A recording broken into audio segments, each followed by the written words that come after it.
Hello and welcome to How I Hire, the podcast that taps directly into the best executive hiring advice and insights. I'm Roy Notowitz, founder and CEO of Noto Group Executive Search. You can learn more about us at notogroup.com. As a go-to firm for purpose-driven companies, we've been lucky to work with some of the world's most inspiring leaders as they've tackled the challenge of building high-performance leadership teams. Now I'm sitting down with some of these very people to spark a conversation about how to achieve success in hiring and create purposeful leadership for the next generation of companies. Kiernan Laughlin is the general manager and co-creator of fast-growing CPG brand Deep Indian Kitchen. Kiernan leverages experience from major CPG companies like Johnson & Johnson and Unilever, as well as an understanding of mid-sized brands from his time at Gorton Seafood. Kiernan joins me to discuss successfully transitioning from corporate environment to an emerging company, how he hires and keeps his team aligned through growth, and his thoughts on current leadership styles. Kiernan, thanks so much for joining us on the podcast today. It's great to have you. I've been looking forward to this conversation. Likewise, I've been looking forward to it, and thank you so much for having me, Roy. It's a pleasure to be here. Excellent. Let's dive right in. You spent the early part of your career in mid-sized CPG companies like Gorton's Seafood and major CPG companies like Unilever and Johnson & Johnson. And I'm curious, what core leadership or business principles from those early experiences continue to shape how you operate today?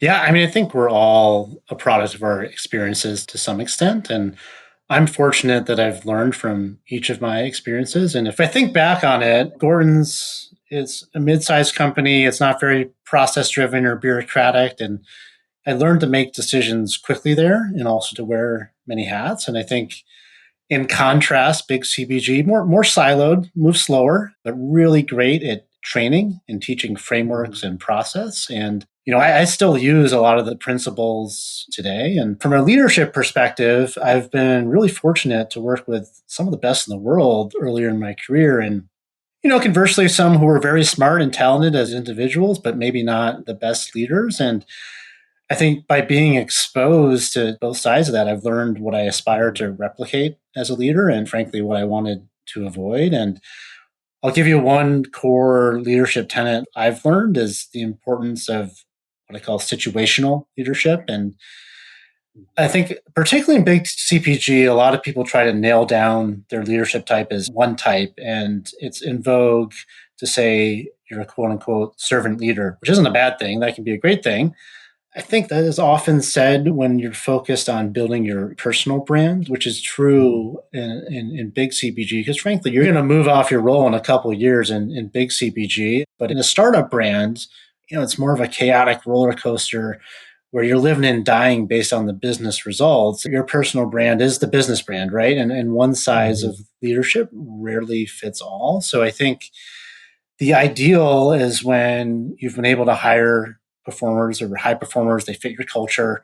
And that's the case. You're able to delegate, and your job is to remove barriers, grease the wheels, if you will, to help them succeed even more so than they would otherwise. And that's servant leadership, right? Totally. But sometimes in a smaller environment, you've got employees, individuals, or teams who are struggling. And it's either that or there's just a crisis because they just come along more often in smaller businesses. And that can require more hands-on leadership and sometimes critical feedback. So I think depending on the situation, I flex, and also I advise leaders on my team to do the same. And that's just a difference between bigger and smaller companies. And I think the situational leadership is important for success in a smaller environment. That's really interesting. And situational leadership obviously is a huge skill. Is there somebody specifically, a leader that you worked with or a company that really gave you that foundation? Or are there examples that you can provide that sort of help us understand how that was developed within you as a leader?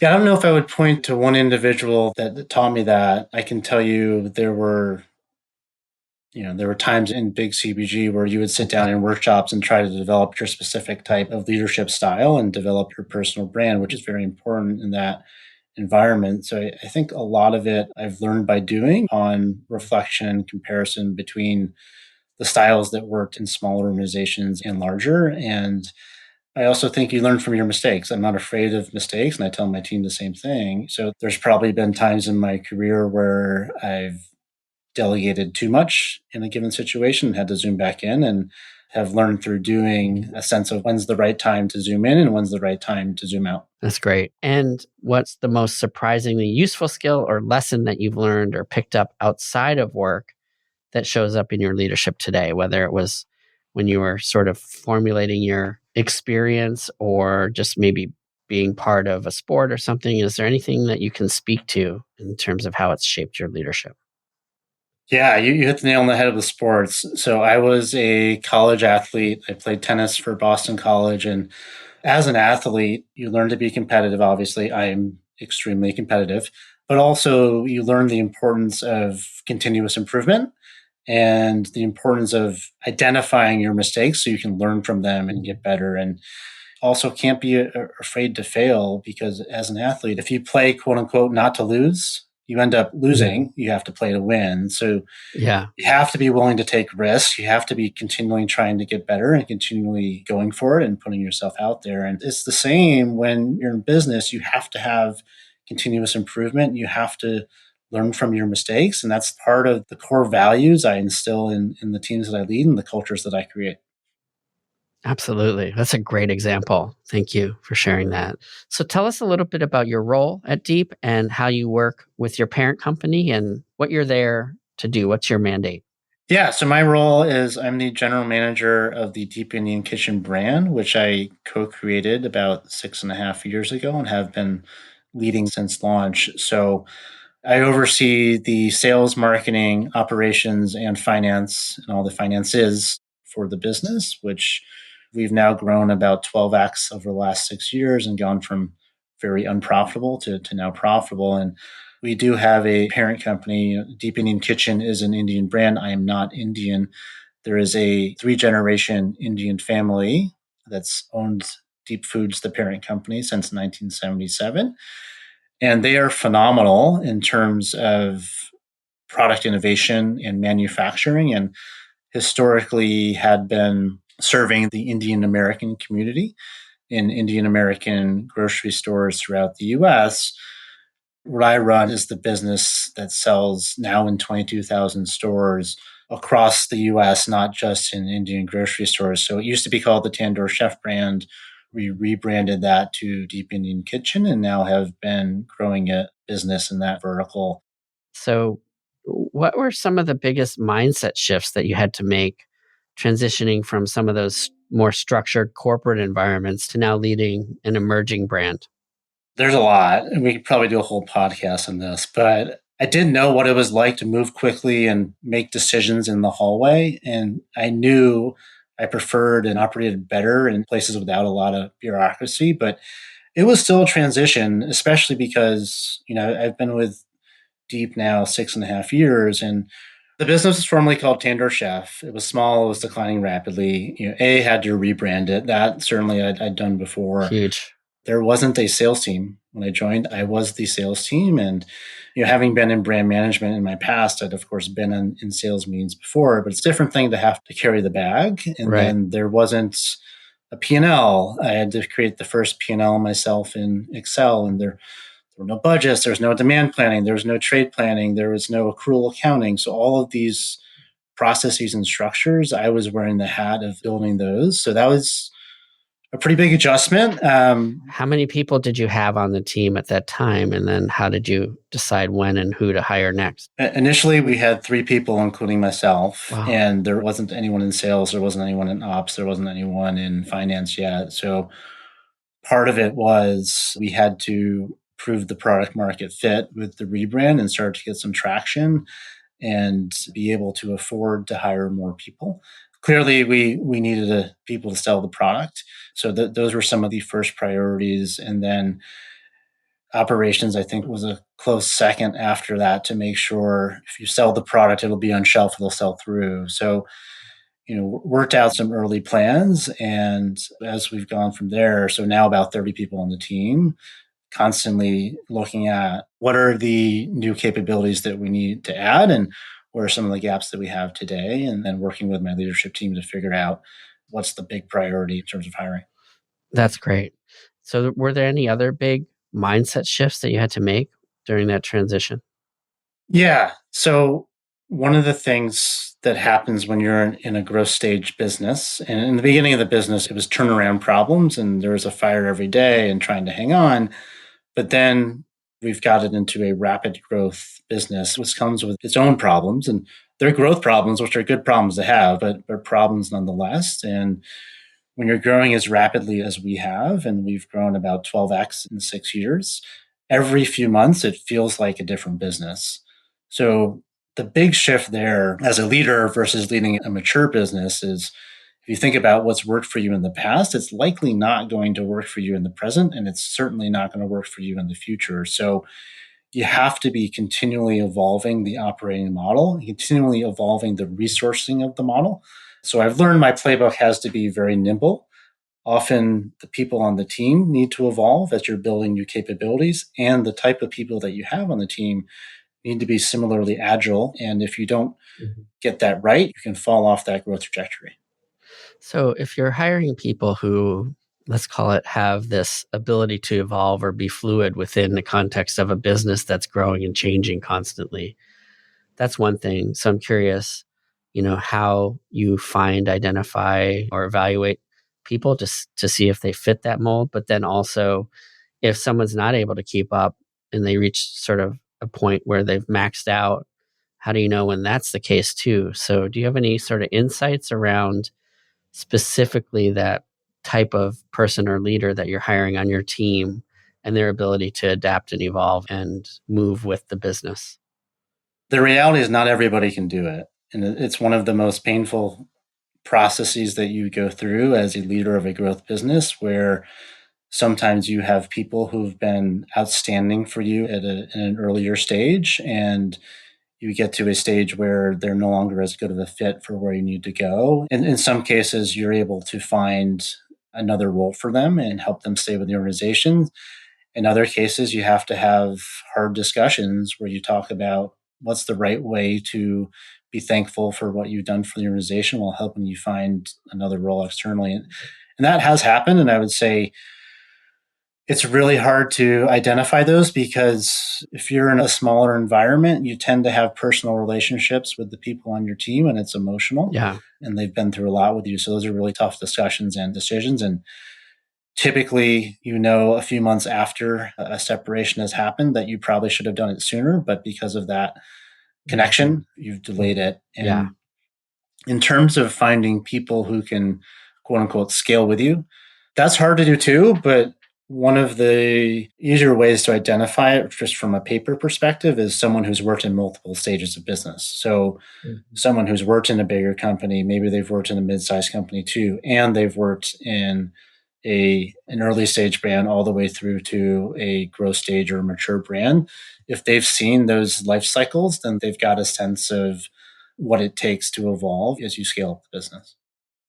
That's interesting. And like you said, when you're making those decisions early on, if you have to help somebody transition to something that's a better fit for them, whether it's internally or externally, there's so many things that they're doing that are valuable too, right? And so it's hard to let go of that and say, okay, who's going to cover those things? And you get afraid of making those decisions because of the status quo and being able to actually see beyond that. And it's a little bit of a process and it takes time and energy. And it's a difficult thing to do sometimes to keep the business moving forward.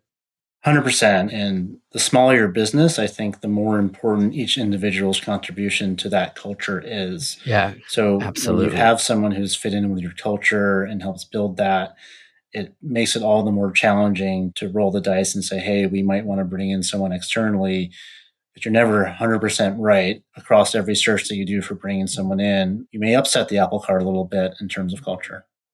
Yeah, I think too, the difference between big companies and small companies is A, there's more opportunities to move people around, and B, in a smaller company, sometimes you don't have the luxury of time just because you need to keep moving the business forward profitably and everyone needs to contribute. So What advice do you have for other executives who might be thinking about joining an emerging brand, especially those coming from bigger companies?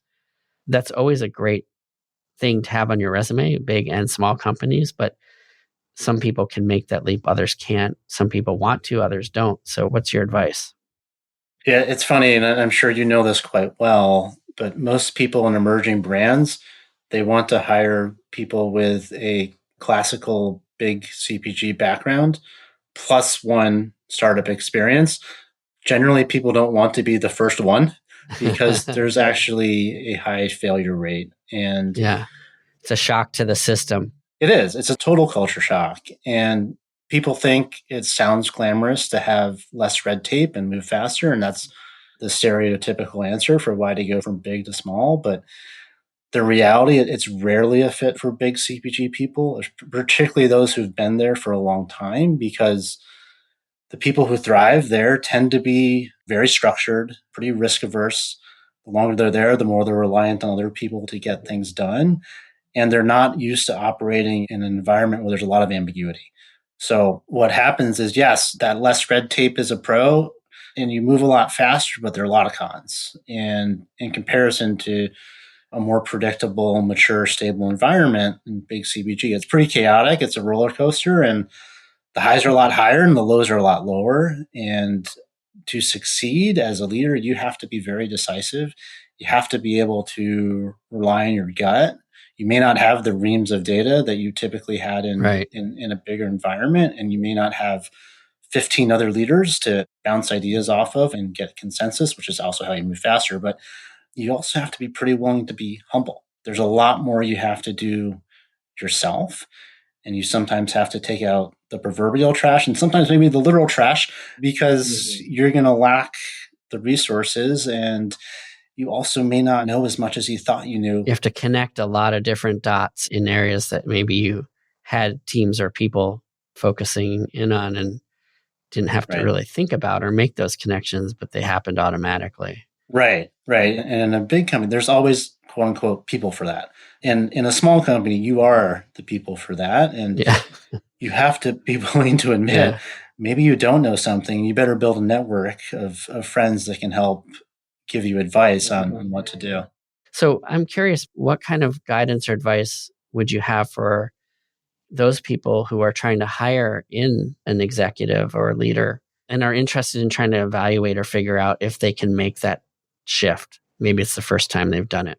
Yeah. I mean, someone's always got to start with the first hire to make that transition. If I were doing it, I probably still would advocate to be the second startup that someone's done. And I approach it that way on my own business. That makes my job a lot harder sometimes.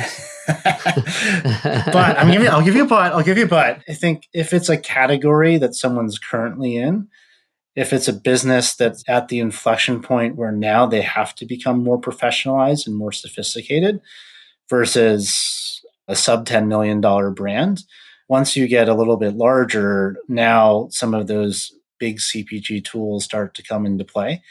And everyone will say, yes, I want less red tape and it moves faster. If that's all they say, I would screen them out. If they've instead had a lot of conversations with people who are maybe 5 years ahead of them on that transition, they've gotten a solid understanding of what it looks like, or maybe they sat on an advisory board for an emerging brand. Maybe they did a consulting project for an emerging brand. They've started to get a sense of what applies and what doesn't apply from their big company experience. Then I think you start to de-risk some of that move. But someone who, let's say they're working in snacks and they get recruited for an emerging snack brand and they haven't understood why it's different and the different levers they're going to have to pull, then I think you've got a lot of risk. Yeah. I think maybe considering the board or coaching, or there might be other resources to help that person also on board and adjust and adapt to the transition as well. So let's talk about your situation. The CEO of your parent company is a product visionary, and like many founders in the food industry, that's the case. Every product developer is different, but have you noticed any patterns that make those relationships more successful between the CEO and founders? Yeah. And I think the first and foremost is mutual respect. And, I've been in the industry 19 years. I've been fortunate to work with product developers and R&D professionals throughout my career. And I know I can't do what they do. And I appreciate what they can do. My job, I can identify a white space. I can give you a brief on what we want and give you feedback. But my wife will tell you I'm not a good chef. I'm also not a food scientist for that matter. But I bring a different set of operational skills and experiences to the table that are complementary and necessary to scale a business, build a team, build a culture on the foundation of that product. And I'm fortunate in my current situation that Deep respects my ability. I have the autonomy to lead the day-to-day operations. But then when we need to innovate, I partner with Deep, the person and his family, and they create amazing products. And you can't do one without the other. You need the product to be good to be able to build the business around it. And the other thing I would say there is it's important to realize from someone in my role that most product visionaries are going to be motivated by creativity. And that's actually what makes them so great. It also means they're generally more of type B, whereas an operator like me is type A, and have to figure out how to complement each other. Right. So the operator and the visionary really have to align on vision and strategy and make sure that creativity is still there, but also channel it in the right direction. And that's where bringing in some tools like a stage gate, not a big CPG 5-year stage gate, but light ones can help to funnel those ideas and make sure right innovations are launched at the right time, as opposed to just unbridled creativity, which can quickly get you ahead of your skis. Yeah, that's a great example. Thank you. How do you scale a business while staying mission driven and agile? And what are one or two tangible ways that you've kept your team aligned and motivated as the company evolves? Yeah. So the first thing you do is you hire good people, right? Easy. Yeah, I Yeah. wish it were easy, but it's not. But you aim to hire people who are agile, people who are bought into your purpose, bought into your mission, bought into your culture. And then ongoing, there's a few tangible things that we do. And one of the core values that I have on our team and our culture is transparency. So we do a lot of sharing out. We have two types of all hands meetings. There's a benefit to the culture in that, but also there's a benefit to the day-to-day business because particularly in emerging brands, you're constantly firefighting. There's going to be a crisis, and it's usually a crisis that affects multiple functions on the team. So when these cross-functional team members are already friendly with each other and they have to solve a problem, they can come together versus just emailing someone they don't really know. Yeah. When you're hiring, what qualities are you looking for that go beyond the resume? Some of the most important, I would say, are shared values with our team's culture. And you got to have passion for a brand and business. You got to have the ability to influence others to affect change, or what we're often doing is building a new structure or process. And you're going to have to bring along, a lot of people as you do that. And also, I think it's really important to have the ability to think on your feet. So most people, or at least most people should be able to in an interview, answer the question of why do you want to work at this company or what are your strengths and weaknesses. But typically, I like to throw a little curveball question in there that someone can't prepare for, which is important because you do have to move fast in emerging brands. You don't always have the time to prepare, and you do have to make decisions quickly. So, when you think about or reflect on your highest performing team members over the years, have there been any traits or behaviors or things that you've observed that stand out? Yeah, absolutely. I think the ability to pivot between being scrappy or sophisticated, depending on the situation, is critical in a growth business. And we've grown a lot, but we still don't have the resources of a bigger company. So we still have to move quickly. We have to do more with less. And often we're fighting for more than our fair share of attention from a large organization externally. However, when we do get our attention with those large organizations, we need to do our best to show up as sophisticated, if not more, as a larger organization.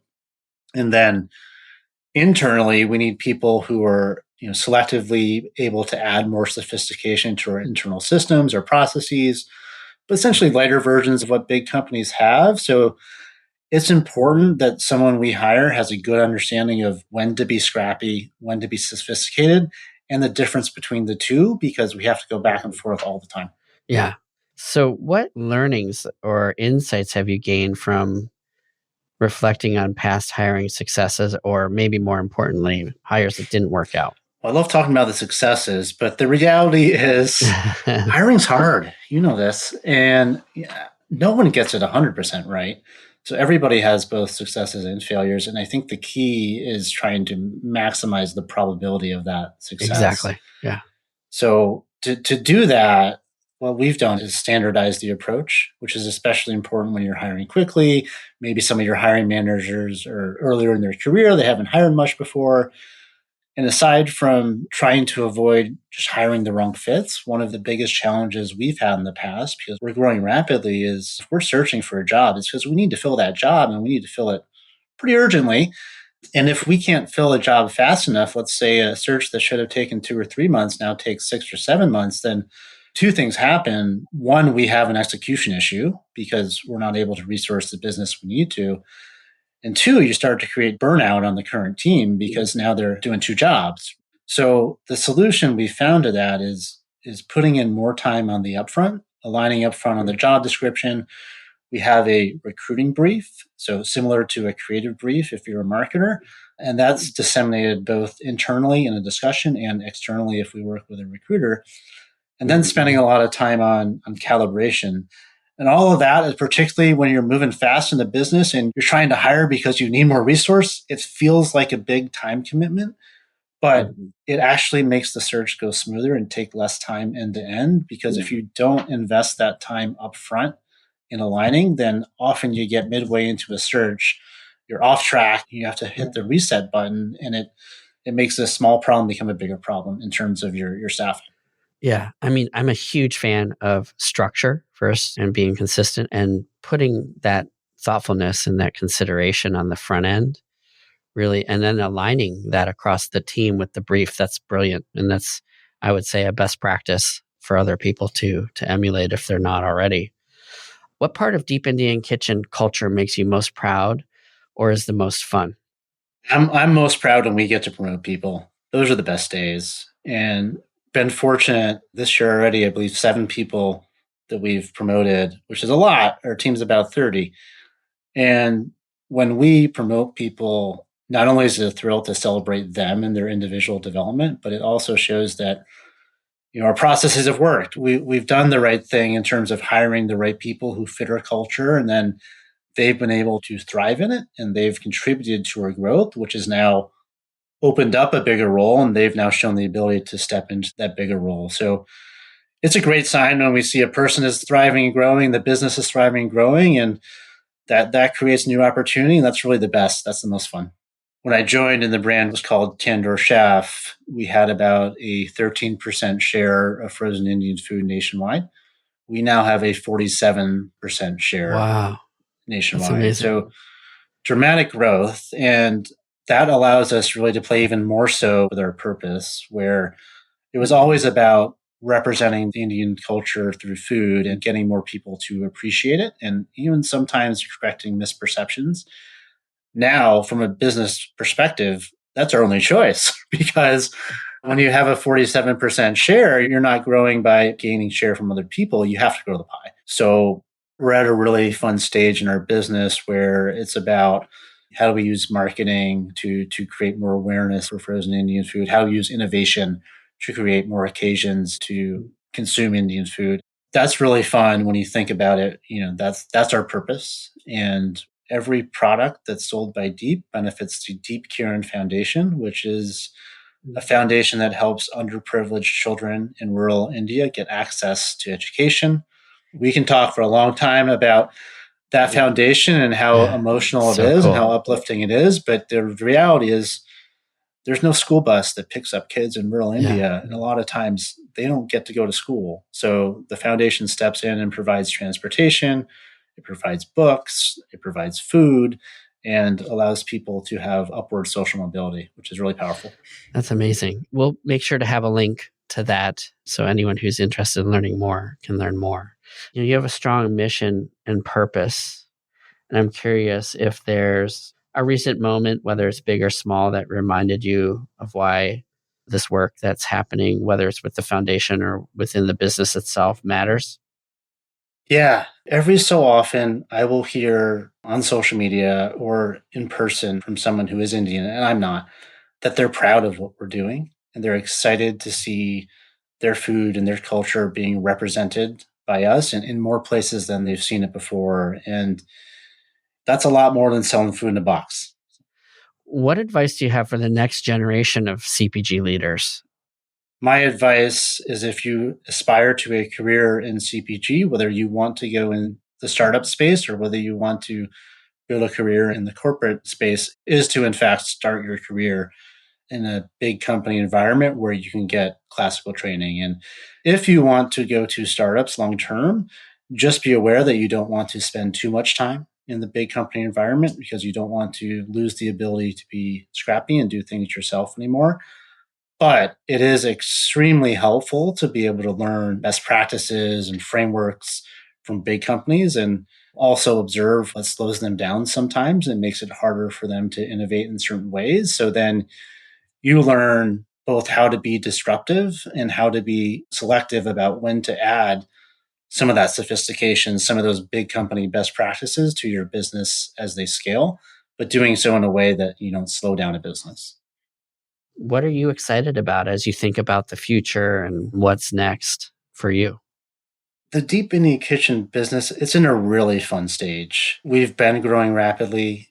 Needless to say, our current 5 year strategic plan looks very different than our previous 5 year plan, which was really about can we launch our product and core items into new stores? And now we're sold in over 22,000 doors nationwide. So it's about growing the pie. It's about growing our portfolio and global flavors with new formats, new occasions. We've entered into adjacent categories and bringing in some more sophisticated tools and processes. So we have a light stage gate that drives our innovation. We're now doing marketing that's awareness marketing, not just bottom of the funnel marketing, and a lot around creating operational leverage so we can get more profitable, but that's adding systems, that's adding processes, and that enables us to invest back in the business, keep that flywheel growing. And now we go to market as a thought leader with the trade to grow the category. And that's a fun place to be. And the foundation for that is the products, of course, and continued innovation, but also it's people. And we're at the fortunate stage now where we get to continue to hire more top talent as we add new capabilities. And that's a lot of fun. Yeah, that always helps. As you're starting to grow and you have more and more success, you're able to keep elevating your team, and that just attracts other great people as well. So that's exciting. Absolutely. Talent attracts talent. I believe that strongly. And many of our best hires have been internal referrals. Absolutely. Well, thank you so much for your time. You're a really unique and capable leader, and obviously able to flex between the big company and small company scenarios, and highly, highly respect the work that you've done. And thank you so much for taking time to share about your company and how you hire. Well, thank you so much for having me, Roy. This has been a pleasure. And the most important thing you can do to grow a business is hire good people. And you know as well as I, that's easier said than done. Hopefully been able to share a couple of things that have worked for us and can help others. And just a pleasure to speak about it with you. Thanks for tuning in to How I Hire. Visit howihire.com for more details about the show. This podcast is created by Noda Group Executive Search. To find out more about us, visit nodagroup.com. You can also sign up for our monthly job alert newsletter there and find additional job search strategy resources and content on hiring. This podcast was produced by Anna McLean. To learn more about her and her team's work, visit aomclean.com.